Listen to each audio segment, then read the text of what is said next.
Hoy os vamos a contar la historia de uno de los países más interesantes de América del Sur, un lugar con una geografía sin igual, tierra de mares, de inhóspitas zonas heladas, de altas montañas y de áridos desiertos. Y es que como no podía ser de otra forma, hoy en Memorias de Pez, toca hablar del país más alargado de la Tierra, Chile. Y es que resulta que además de todo lo que os hemos dicho, Chile también es el lugar donde apareció el primer asentamiento humano conocido de América. Hace 40 años, los arqueológicos descubrieron una pista sin igual, una pequeña huella del pie de un niño. La datación de esta huella en Monteverde, en la región de los lagos, llevó a esclarecer que por el año 12.800 a.C. esta región estuvo poblada. Y es que resulta que estas dataciones tiran por tierra lo que se consideraba como una verdad absoluta hace un tiempo, el modelo Clovis. Este modelo suponía que los pobladores cruzaron por un puente de tierra que existía por aquel entonces sobre el estrecho de Bering, en tiempos de una glaciación. Sea como sea, las poblaciones que habitaban el actual Chile se fueron desarrollando y adaptándose a un nuevo entorno mucho más cálido. Pasaron de sociedades primitivas a aldeas sedentarias, llegando a aparecer los grupos indígenas que más tarde el Imperio Inca acabaría por someter. Hablamos de los aymaras, los atacameños, los diaguitas o los picunches. Mientras tanto, en la isla de Pascua se desarrolló una cultura polinésica muy avanzada pese a estar aislados, el pueblo Rapa Nui, que construyó las famosísimas estatuas conocidas como los moais. Estos tíos también fueron capaces de desarrollar un sistema arcaico de escritura, pero parece que es imposible de estudiar en la actualidad por falta de datos. Vamos, que las culturas precolombinas no se aburrieron nada en la región andina. De esto pudieron hacer buena cuenta los integrantes de la tripulación de Fernando de Magallanes, en 1519, que le acompañaron en su intento de circunnavegar el planeta. Allí encontraron el estrecho que conectaba los dos océanos, el Pacífico y el Atlántico, al que más tarde le pusieron su nombre, el archiconocido Estrecho de Magallanes. Sin embargo, fue Diego de Almagro el hombre que exploró la mayoría del terreno chileno tras haberse separado de Pizarro después de unas disputas en Perú. Algunos dicen que estas se debieron al reparto de tierras, pero otras lenguas hablan de que Almagro partió con el ambicioso objetivo de encontrar una misteriosa ciudad más rica al sur, algo que contribuyó enormemente a acrecentar el mito de la ciudad perdida del Dorado.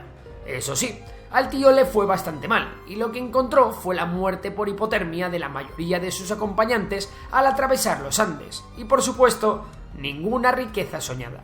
Además, sus tropas tuvieron que enfrentarse por primera vez contra unos mapuches indígenas que le iban a poner las cosas muy difíciles a los españoles de aquí en adelante. Este conflicto marcaría la primera de las muchas campañas de la Guerra de Arauco, que duraría cientos de años.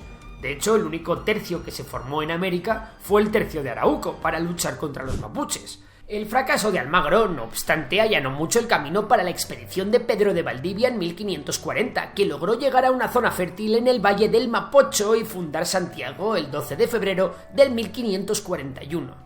La clave del éxito de Valdivia respecto al fracaso de Almagro es que, al igual que hizo Frodo en su camino a Mordor, Valdivia desestimó coger el camino de las montañas y prefirió ir por el desierto de Atacama.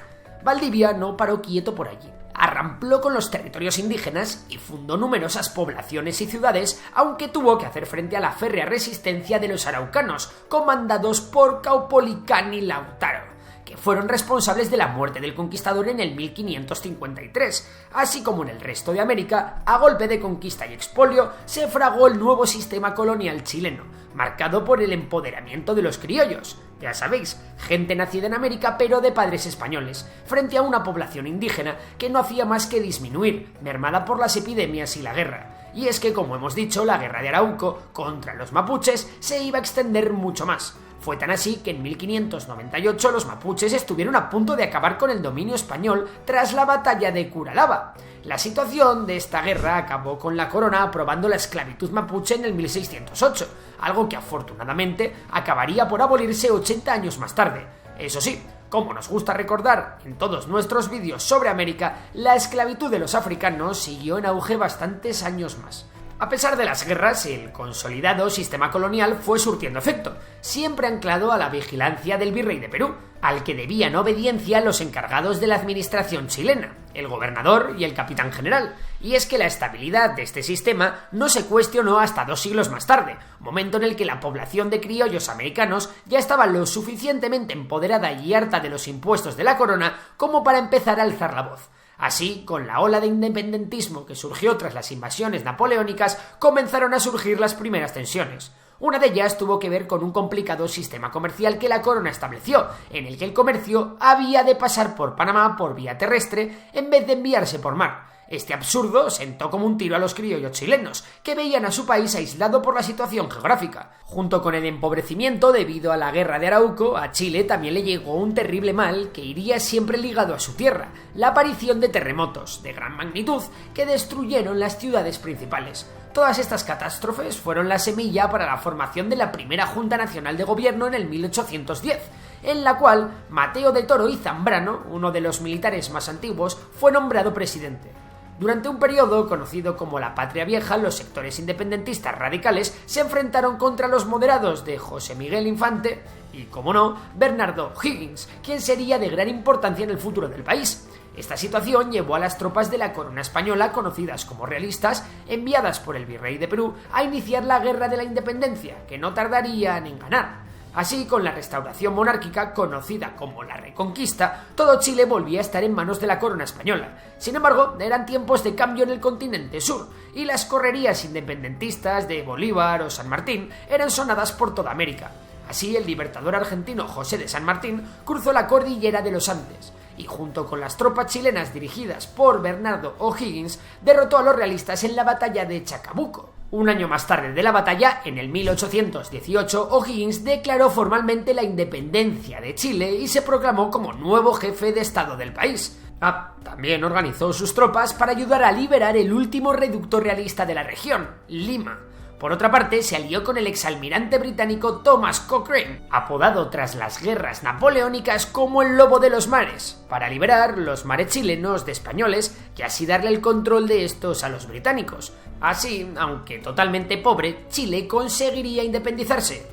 Por su parte, O'Higgins duró únicamente 5 años más en el poder, y debido a la presión que ejercían sobre él los terratenientes, se fue ganando la antipatía del pueblo hasta que, para evitar una guerra civil, renunció y se fue al exilio en Perú. Todo este periodo fue conocido como la Patria Nueva. Tras O'Higgins, el país entró en un periodo de inestabilidad total. Un periodo en el que, tras un levantamiento en 1837, se llegó incluso a asesinar al autoritario político conservador Diego Portales, que actuó prácticamente como un primer ministro. Toda esta fase, que se dio desde 1831 hasta 1861, fue conocida como la República Conservadora por el carácter político de sus dirigentes, y en ella se promulgó la Constitución de 1883. Tras esto, la segunda parte del siglo XIX fue época de fronteras cambiantes en la cual los tratados con los mapuches, como el de 1881, colocaron los territorios del sur bajo el poder chileno. Pero lo más chungo estaba por llegar. Durante años, Chile y Bolivia tuvieron una disputa fronteriza que se inició con el desembarco en Antofagasta. Esta guerra, conocida como la Guerra del Pacífico, resultó ser el mayor conflicto bélico de la historia de Chile. Chile tuvo que enfrentar en el mar a Perú y en tierra a Perú y Bolivia, hasta que finalmente logró ocupar Tarapacá, Arica y Tacna. Así, tras el Tratado de Ancón en 1883, la guerra terminó y Chile incorporó nuevos territorios a sus fronteras. Pero no todo iba a ser ganar. Resulta que por aquellos tiempos el país fue forzado a ceder gran parte de la Patagonia a sus vecinos argentinos, algo que todavía genera tensión entre ambos países. Finalmente, durante este periodo, fue también cuando Chile reforzó su presencia en el Pacífico y se hizo con la remota isla de Pascua de los Rapa Nui en 1888. Por otra parte, tras la aparición de una nueva clase obrera fruto de la expansión minera que se estaba dando en el país en tiempos de la industrialización, se comenzó a desafiar el poder de los terratenientes. Así, José Manuel Balmaceda fue elegido presidente y acometió un proyecto de obras públicas para mejorar escuelas y hospitales. Sin embargo, el bueno de José Manuel se enemistó con el resto del parlamento y fruto de este rifirrafe se dio una guerra civil en 1891, en la que murieron más de 10.000 personas y Balmaceda se acabó suicidando. Los bandos fueron muy particulares. Mientras que la Armada se había posicionado a favor del Parlamento, el ejército defendía la postura del mandatario. Esto había sido resultado de una forma de hacer política en la que el Parlamento dejaba muy poco margen de acción al Ejecutivo. Con todo, la desigualdad chilena era inmensa, y esto se iba a vivir aún más con la caída de la venta del salitre, que iba a ser sustituido por otro tipo de nuevos recursos. El analfabetismo crecía, y las condiciones laborales eran tan lamentables que se dieron levantamientos como la matanza de Santa María de Iquique. Todo mal. Con todo este pifostio se dio un golpe de Estado en 1924, en el que se daría inicio a la Constitución de 1925, en el cual se intentó recuperar el poder presidencialista.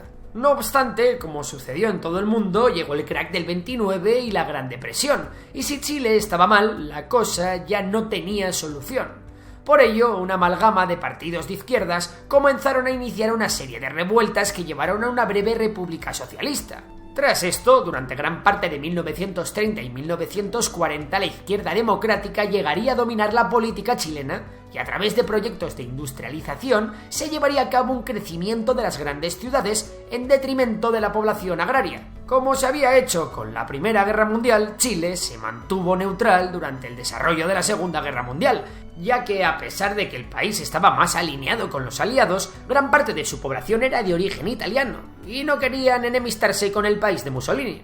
Al periodo de izquierdas le siguió un periodo democristiano, que buscó balancear la situación entre los radicales y las clases dominantes. La polarización del país era evidente, y esto se podía ver en todo tipo de cuestiones. Por ejemplo, mientras que desde la izquierda radical el futuro presidente Allende defendía la nacionalización de las industrias del cobre, otros defendían deshacerse de los inversores extranjeros o incluso abogaban por la libertad comercial estadounidense en el país. Esta polarización tan marcada sería seña del país para siempre, que a pesar de tener un activismo político muy importante, también tendría un marcado carácter conservador. En esta olla a presión surgiría el MIR, el movimiento de izquierda revolucionario entre los estudiantes, acompañados de huelgas y ocupaciones llevadas a cabo por mapuches y campesinos. Las reformas democristianas se tornaban demasiado lentas para la izquierda y demasiado rápidas para el Partido Nacional, es decir, el Partido Conservador. Vamos, que la cosa tenía muy mala pinta. Y en medio de todo este lío fue como el presidente Salvador Allende llegaría al poder en una coalición de izquierdas denominada Unidad Popular. Con el 36% de los votos, se convirtió en el primer país marxista del mundo elegido por las urnas, y Allende lo iba a tener muy difícil. Tras iniciar un programa para la nacionalización de la minería y la banca, el presidente se ganó el odio de la clase dominante, de la extrema derecha y de los Estados Unidos. Además, a nivel interno también tuvo que lidiar con las clásicas luchas entre la izquierda, ya que la UP tenía en sus filas a grupos de izquierda con objetivos muy distintos. Así, aunque su plan de la distribución de la riqueza parecía funcionar, los aprensivos terratenientes y empresarios no lo tenían tan claro. La política chilena estaba totalmente polarizada, y para muchos integrantes de las clases dominantes, Allende representaba un claro problema. Por otra parte, durante el mandato del presidente Nixon, el secretario de Estado de los Estados Unidos, Henry Kissinger, había conspirado contra Allende para vetar la concesión de créditos a Chile y se había dedicado a financiar a la oposición de Allende. Resulta que los estadounidenses no estaban nada contentos con el acercamiento de Chile a Cuba, además de que no les había hecho nada de gracia lo de la expropiación de la industria minera. Al calor de la crisis del petróleo que golpeó a casi todo el planeta, a principios de los 70 estalló una tremenda crisis en Chile que elevó la inflación y paró de golpe la producción industrial. Allende había quedado entre la espada y la pared, y tanto por un lado como por otro le habían hecho la cama. A pesar de que el gobierno chileno intentó evitar el conflicto, la polarización política era tan grande que ya no había espacio para negociar. Tras la huelga general de 1972, Chile vio cómo la autoridad gubernamental flaqueaba y el 11 de septiembre de 1973, el general Augusto Pinochet llevó a cabo un brutal golpe de Estado que acabaría en la ejecución de miles de personas, además del suicidio del presidente Salvador Allende. Así, durante casi 20 años, Pinochet se convertiría en el líder del país, o mejor dicho, en el líder de una trágica dictadura de extrema derecha que prohibió los partidos políticos, persiguió a los opositores y fue responsable de una terrible lista de violaciones de los derechos humanos, en la cual destacó la represión, la tortura y el asesinato, incluso en el extranjero. Se calcula que más de 30.000 personas fueron torturadas y hubo una gran cantidad de desaparecidos. Por otra parte, Pinochet llevó a cabo una serie de políticas liberales que nada tenían que ver con las políticas de Allende. Para ello, se valió de los denominados Chicago Boys, un grupo de economistas chilenos que fueron formados en Estados Unidos en el Departamento de Economía de la Universidad de Chicago y que adoptaron cargos de relevancia en diversos regímenes dictatoriales de América del Sur. En 1980, una nueva constitución fue adoptada y de forma muy progresiva se dio comienzo a la transición hacia la democracia. La dictadura iría perdiendo influencia y tras un referéndum en 1988, el pueblo decidió que no quería que Augusto Pinochet permaneciese más en el país. Pinochet murió sin ser juzgado por la totalidad de sus crímenes. A partir de 1990, Patricio Aylwin asumió la presidencia del país y el pueblo chileno comenzó una nueva andanza democrática que se llegaría a extender hasta la actualidad. Así Chile aún vio un gran crecimiento de su economía, que lo llevó a ser una de las regiones de Latinoamérica con un mayor índice de desarrollo humano, aunque la conflictividad social, especialmente entre el gobierno y estudiantes, es muy alta y a menudo se pueden ver protestas violentas en el país. Aún así, la chilena es sin duda una de las historias más exitosas de toda Latinoamérica. Y hasta aquí el vídeo de hoy. Si te ha gustado ya sabes que puedes dar a like, suscribirte y si te gusta la economía seguir a Memorias de Tiburón, mi otro canal. Por lo demás, un saludo y hasta la próxima.